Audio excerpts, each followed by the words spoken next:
Cascadia was born of fire and ice. 19 volcanic peaks stretch from Canada to California. Sulfur, lava, ocean mist, evergreens, and fog commingle to create one of the world's most haunting, mystical realms. There are rumors a network of lava tubes connect the mountains beneath the surface. From ancient alien civilizations to Sasquatch to legends of the Watchers to underground libraries gilt in gold. Yep, folks, lace up your hiking boots. Curious Cat is venturing into the woods of the Cascades for an unforgettable Season 3. Special season art was created by Nora's Unnamed Photos. Follow them on Instagram to keep up with their latest designs.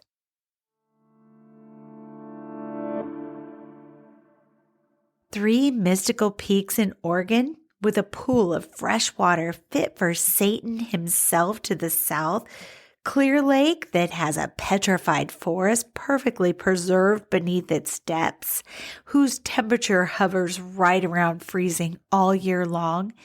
And then there's Lost Lake that disappears down a deep hole, emptying its mysterious waters to where?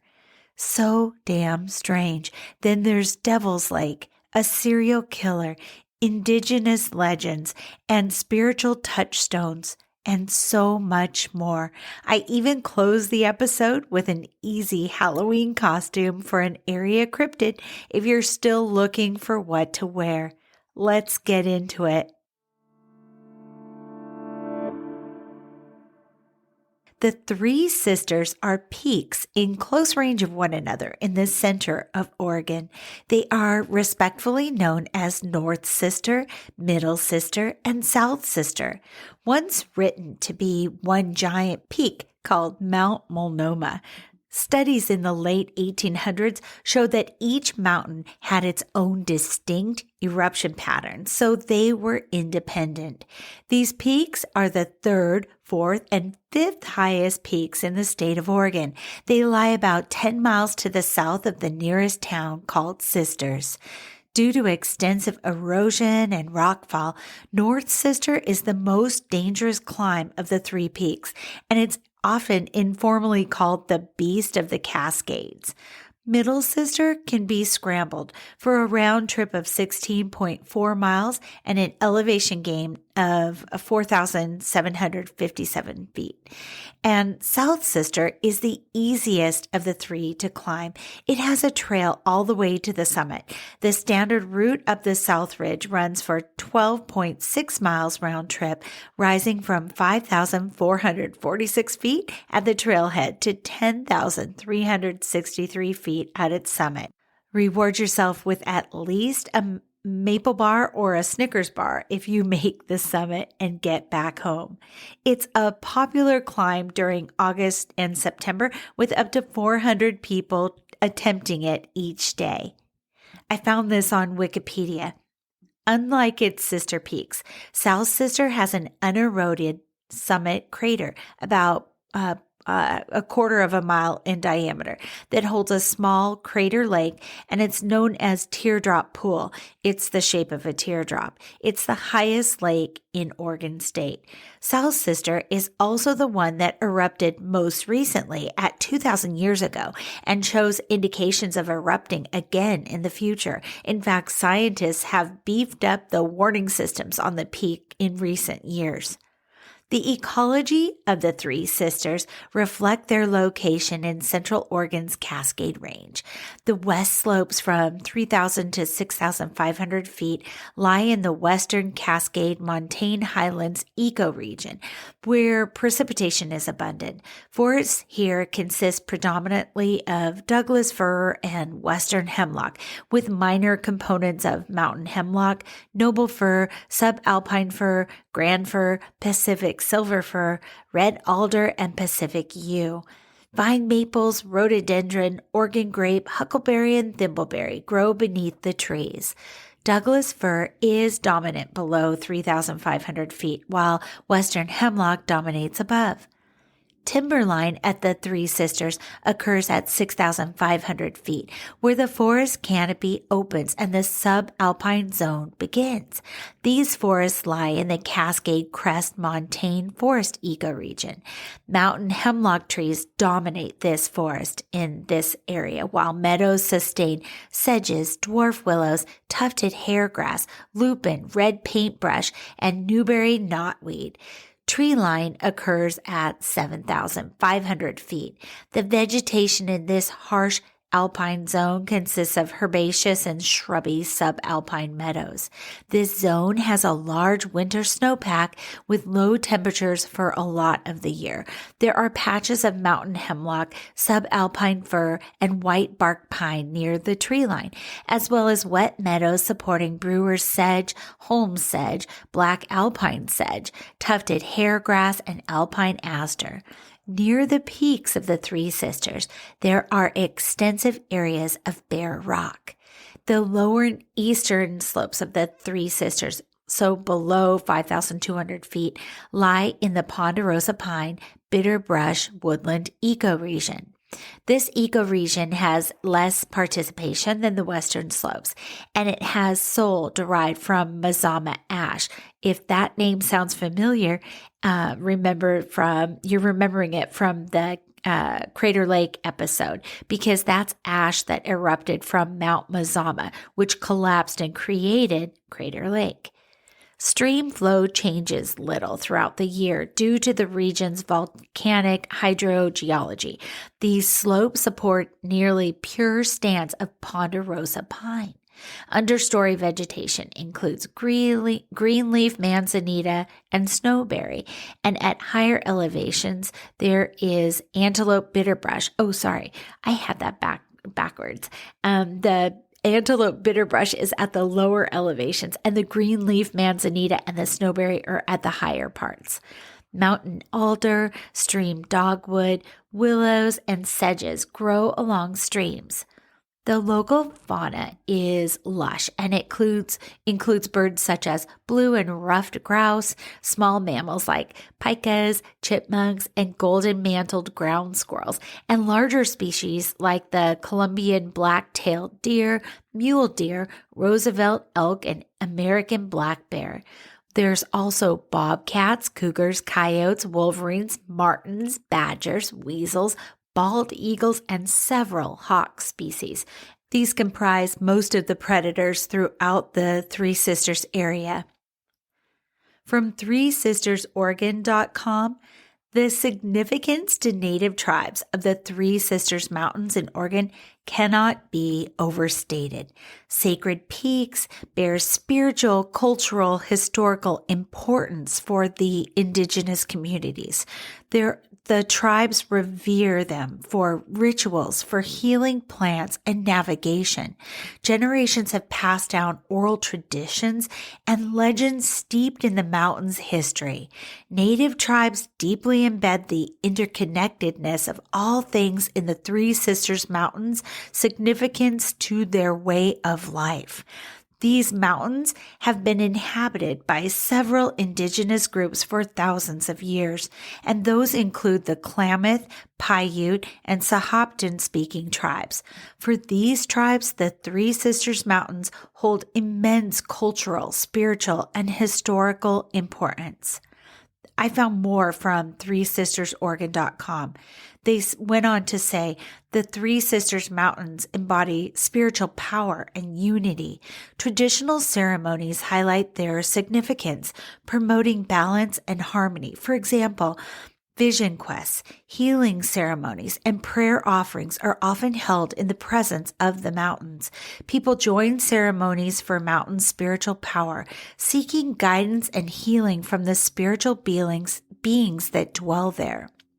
Klamath mythology tells that Skell, the sky spirit, was forced to transform three jealous, fighting sisters into the three mountains. Smitten with the same man, they fought for his attention, they quarreled, they were vicious to one another. And in response, Skell intervened and turned them into mountains, each one representing a sister. The tallest of the three, Sal's sister, was the oldest sister, while the other two, middle and north sisters, were the younger sisters. Mountains serve as a reminder of consequences from jealousy and conflict among family, urging peace and harmony within the Klamath community. The Paiute people have their own creation story about the three sisters. So according to their legend, a great flood once covered the earth, leaving only the three sisters above the waterline. The sisters provided shelter for the animals and people who sought refuge within their peaks until the flood waters receded finally. The Paiute community sees the three sisters as protectors and saviors, ensuring its survival during times of crisis. By the way, I wanted to mention that Europeans gave the three peaks the names Faith, Hope, and Charity, but the tribes asked that the peaks be respectfully referred to as North Sister, Middle Sister, and South Sister. Okay, so I found an interesting ghost story from the area that makes reference to a certain type of grave used by some Plains tribes called a scaffold grave.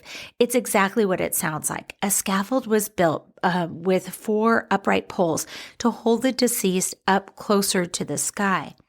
But another tradition were the tree graves, found more along the Cascade Range. From Wiki, I found a number of Native Americans used a burial tree as the last resting place for a dead relative, either as the general rule along with the scaffold or as an alternative to a grave.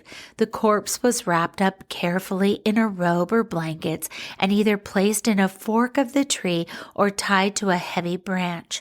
Both grown persons and small children were laid to rest this way. A burial tree could carry more than one dead. Maximilian Zoo-Wide saw burial trees with red painted trunk and branches among a certain tribe of Indians. It seems any tree was proper. Cottonwood is mentioned by travelers on the Great Plains, as well as pine and cedar. The dead could be placed from around 6 feet up in the tree to close to the top. Some of the belongings of the deceased were often placed near the corpse. So this is me, not Wiki. If you live in the Pacific Northwest, or you get to visit anytime soon, keep your eye out for unusual trees, ones where the middle seems to have bowed around an empty hole like a giant donut. They'll have a large gap, enough to fit a canoe. Those are often canoe burials, which was also a custom of local tribes. They would bury their dead in a boat within the branches of a young tree to transport them to the next realm. The tree would often grow around the person and the canoe before both would be reclaimed by the forest floor. And I think that is just such a poetic way to give your loved deceased one back to Mother Earth. Okay, so now the ghost story I promised. It's called A Visiting Ghost. Once a young brave came to a great forest just at nightfall. He was alone, so he lay down at the edge of the woods. At midnight, he heard a woman cry, "My son, my son." Then he heard the breaking of twigs. Thus the warrior knew that someone was approaching. The warrior put brush on his fire. Then he peeped through a hole in his blanket. A woman was approaching. She wore a skin dress with long fringe. She wore also a blanket drawn over her head. Her leggings were decorated with beadwork and porcupine quills. The woman came to where the warrior lay with his legs stretched out. She took his foot and raised it. Then she dropped it. Twice the woman did this. Then she drew a rusty knife. The warrior sprang up. He shouted, "What are you doing?" Then he shot at her suddenly. The woman ran away screaming, "Yun, yun, yun." When daylight came, the warrior saw he had camped near a scaffold grave. Therefore, he said, "This is the ghost which came to me." Okay, after a quick break, I'll share a few places and people imbued with high strangeness from this area, and I'll share a true crime story that brought me to tears twice. Welcome to The Reluctant Medium, where we cover the gamut of out there conversations. With an open mind and a curious heart, we want to talk about it all. From psychic phenomena to beings from other star systems, from energy medicine to out-of-body experiences, and much more. You'll find a great balance between grounded science-backed topics and others that science hasn't quite caught up to yet. From the explainable to the miraculous, we want to know about it. I'm your host, Dr. Maria Rothenberger, a psychotherapist by trade and a reluctant spirit baby communicator. And hey, even though I'm a medium, I'm not buying everything folks are selling. I just have a voracious appetite to know more about what I call the world of the weird.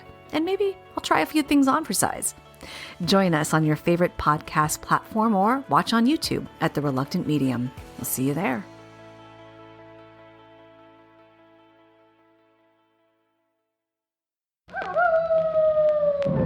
This Halloween, Oktoberpod has the double for your toil and trouble. Tune in to Oktoberpod AM, wherever you get podcasts, on October 24th to hear The Spirit Doll, a spooktacular new audio drama starring your favorite indie podcasters and written by maniacs. Then on Halloween Day, visit Oktoberpod Home Video on YouTube, where Edward October will be telling Halloween bedtime stories, a family-friendly special that's perfect for getting your children of the night off to sleep. Yes, it's double the Halloween fright and double the Halloween fun when you listen to Oktoberpod AM's presentation of The Spirit Doll on October 24th, wherever you get podcasts. And watch Oktoberpod Home Video's Bedtime Stories for Halloween, narrated by Edward October. Find Oktoberpod on the World Wide Web at oktoberpodvhs.com. Oktoberpod, retro horror for bold individualists. Pull the strings!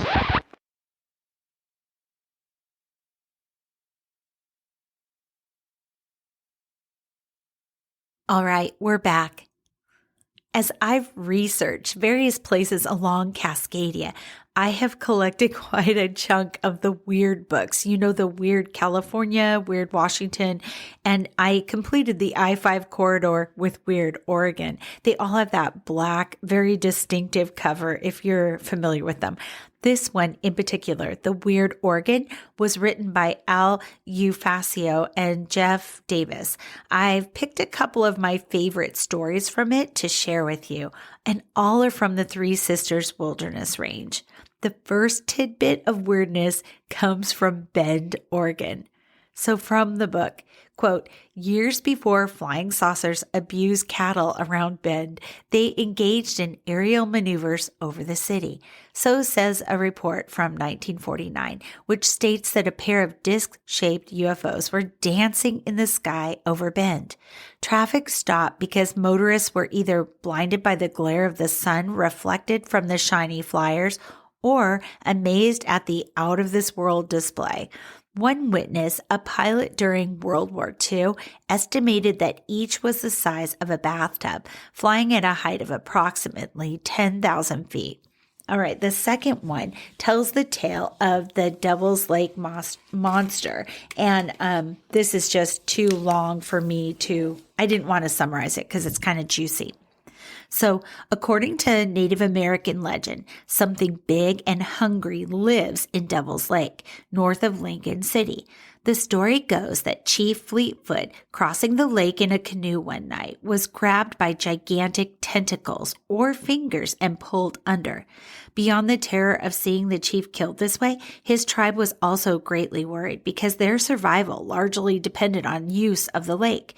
They held a ceremonial feast in the creature's honor to hopefully appease him. As the tribe beat its drum on the lake shore, the creature raised its large head out of the water. A sacrifice was offered. Accounts are vague on what that sacrifice was, but the creature submerged, never to bother them again. Sightings of the same monster are occasionally reported by locals, but no plausible theory has explained what could have grabbed the unsuspecting chief all those years ago, if something indeed pulled him under.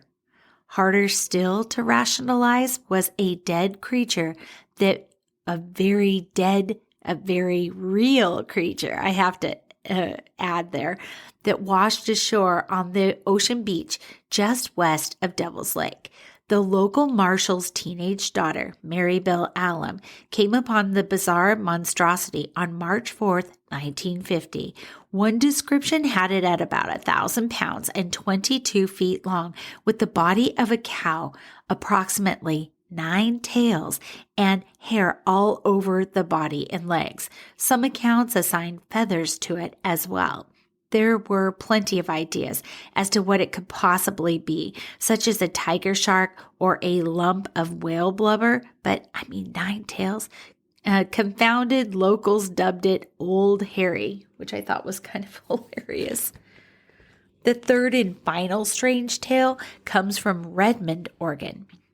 Pay the admission at the Honor Box, which I'm heartened still exists today, and enter Peterson's Rock Garden and Museum. So this is a virtual city made of stones from Weird, Oregon. Quote, in this part of the state, a man-made miniature city of stone seems, if not inevitable, at least not all that far-fetched. Substantial volcanic activity thousands of years ago created the Cascade Mountains and resulted in a great variety of rocks strewn about, obsidian, agate, malachite, thunder eggs, and more in countless shapes and sizes and multiple colors.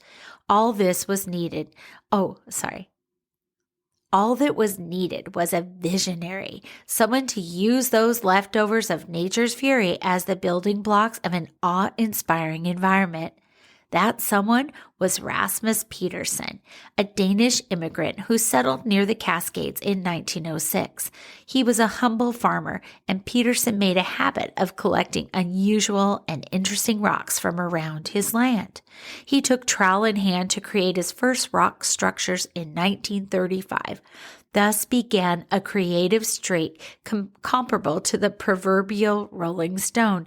It gathered no moss for 17 years, ending only with Petersen's death in 1952. By then, his stony scenery covered most of 4 acres and attracted visitors far and wide. Today, Peterson's Rock Garden and Museum is as popular and peculiar as ever. If you visit and aren't moved and inspired by Rasmus Peterson's legacy, you must have a heart of, well, they say. I love that they ended it with kind of a dad joke. All right, so at the top, I mentioned that this area, this Three Sisters Wilderness, had some very odd lakes. I feel like it's the capital of weird lakes. And Weird, Oregon covered one, Devil's Lake, which I'll give you more details on in a bit, but I owe you a couple more just to prove the point that this place has some very serious, interesting energy. The first comes from unusualplaces.org. Nearby Clear Lake is home to a sunken, petrified forest. The frigid water of Clear Lake, which is only slightly above freezing during the warmest months of the year, offers a flawless view of an ancient forest that was submerged due to volcanic activity. Scuba-certified visitors can don a wetsuit and explore the pristine, icy depths of Clear Lake.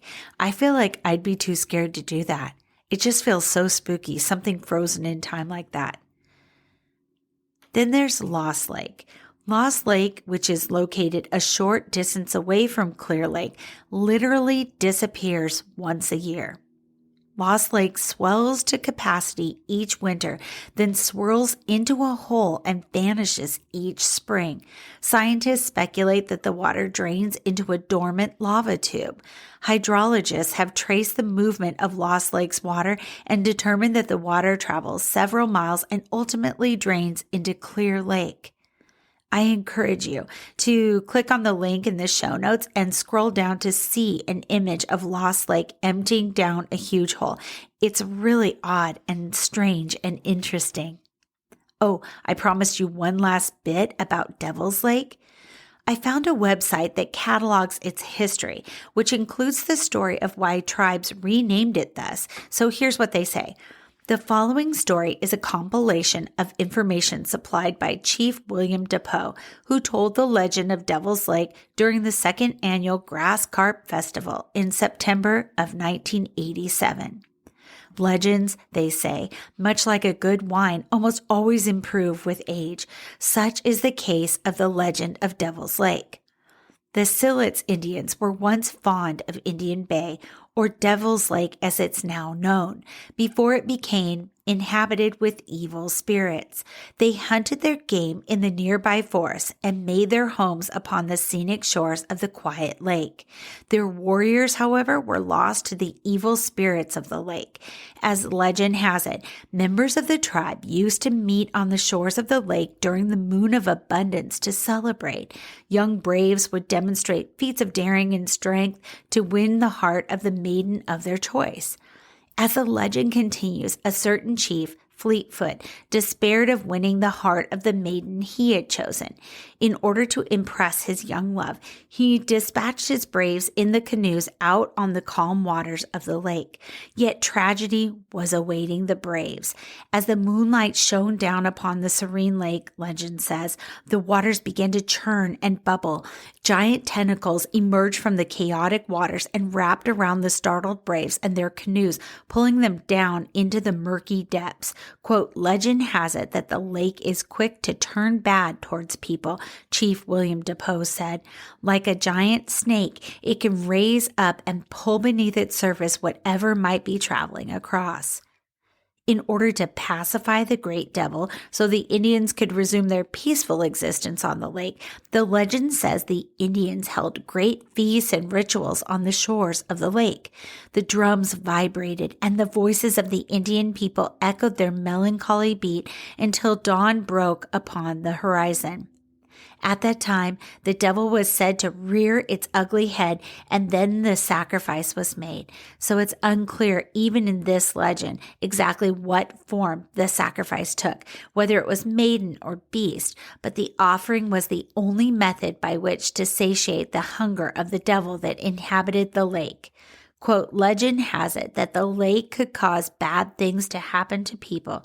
To avoid that, the Indian people would offer valuables to the lake before crossing it, Chief Depeau said. In that way, they showed respect to the power that it possesses. End of quote. The hunger of the spirit that inhabits the lake has long since been appeased, but the legend itself grows with each retelling, and the mystery behind the lake's name remains unsolved. Today, the legend maintains that those who cross the waters in the moonlit chill of night will still feel a tingle of fear as they cross the center of the lake. I don't think I'd be brave enough to do that. So as I researched the area on and around the sisters, I came upon a series of newspaper articles and adjoining documentaries that they took my breath away.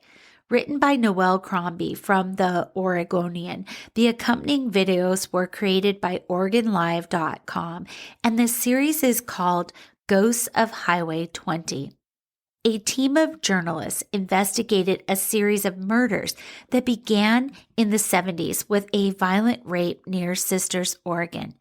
It was a vicious crime that was reported by a brave young mother, but in spite of the evidence, law enforcement said she was not being truthful and decided against taking the rapist into custody and filing charges. The perpetrator, John Aykroyd, would go on to murder a runner on Christmas Eve. Then his own stepdaughter, 13-year-old Roshonda, and 2 teens hell-bent to leave a family camping trip. There were other victims as well that have the same disturbing MO as the others. Clothing sliced off with a hunting knife, bodies found either not buried or buried in shallow graves in the dust roads off Highway 20. Highway 20 is a a very quiet stretch of freeway that cuts west to east through Central Oregon. John Aykroyd worked for the state as a mechanic, and it was his job to aid travelers that were stranded due to car troubles. Doesn't that make your skin crawl? Or he also cleared snowy roads, and he did other things as well. He was convicted of the murder of Kay Turner, the runner who disappeared on Christmas Eve in 1978. I encourage you, take time out to read the entire series of articles. The writer, Crombie, never loses sight of the victims and their loved ones. I broke down and cried twice as I was reading it. She strikes this perfect balance between honoring the deceased, holding the criminal accountable, and laying out the facts to compel others to remember more and possibly come forward. It is, at its heart, a tragedy, a story of a serial killer that might have been stopped if law enforcement had taken a vicious sex crime seriously. I like to think we've made lots of progress in the almost 50 years since, but I think about the thousands of unprocessed rape kits my state, Washington, has yet to process. They always say it's because of a lack of funding, but goddamn, click on the state budget. Scroll down for a second or two and you'll see there's plenty of money.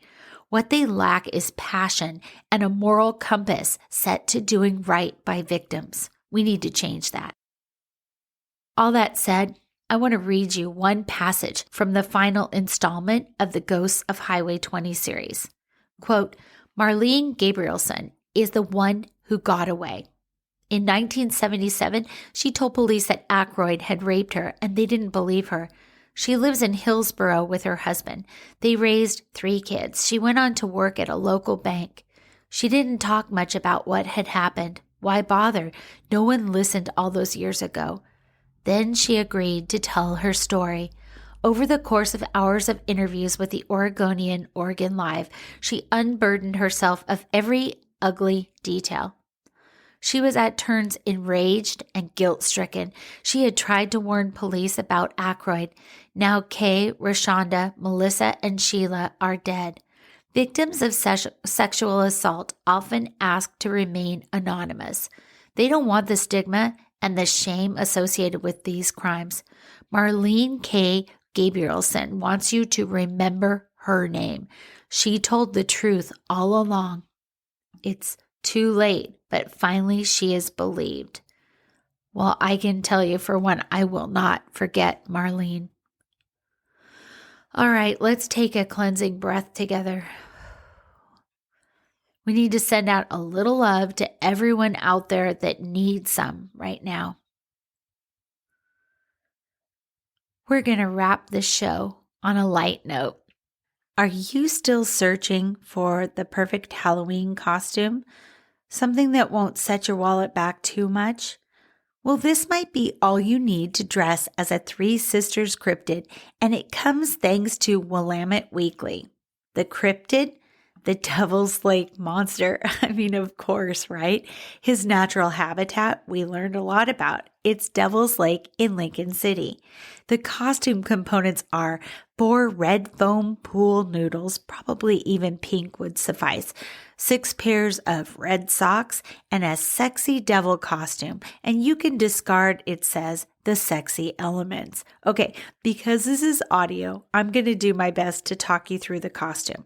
So imagine putting on red leggings or pants, a red top or tunic of some sort, and red shoes for your feet.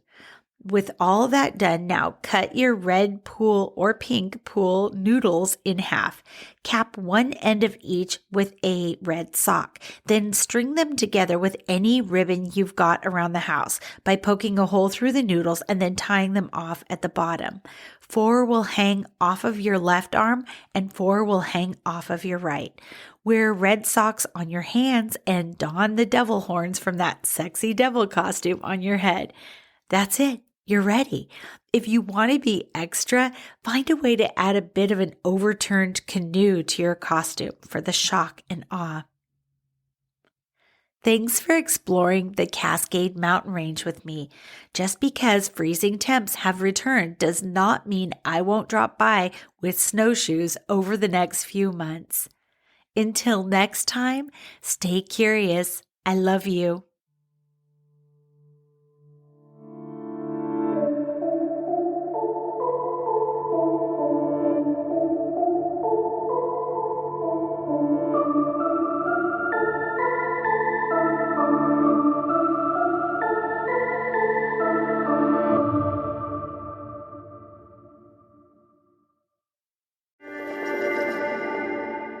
Hey, you. Yes, you. Are you looking for a new podcast that appeals to your scientific curiosity, but is also a little bit spooky? Show me how I died in a past life. Well, look no further, because this cat is where it's at. He had concerns about the ethics surrounding AI, feeling they had achieved consciousness. Curious Cat Podcast examines the shadowy space where science and the supernatural collide. Listen every week with your host, Jennifer Holtz, as she and her guests explore what it means to be a soul in a meat suit. We were healing karma together. They were all kind of predestined to resolve something. Listen on all your favorite streaming apps and continue the conversation on Twitter at CuriousCatPodCA, or find Jennifer and all her links at Jennifer L. Holtz, spelled HOTES.com.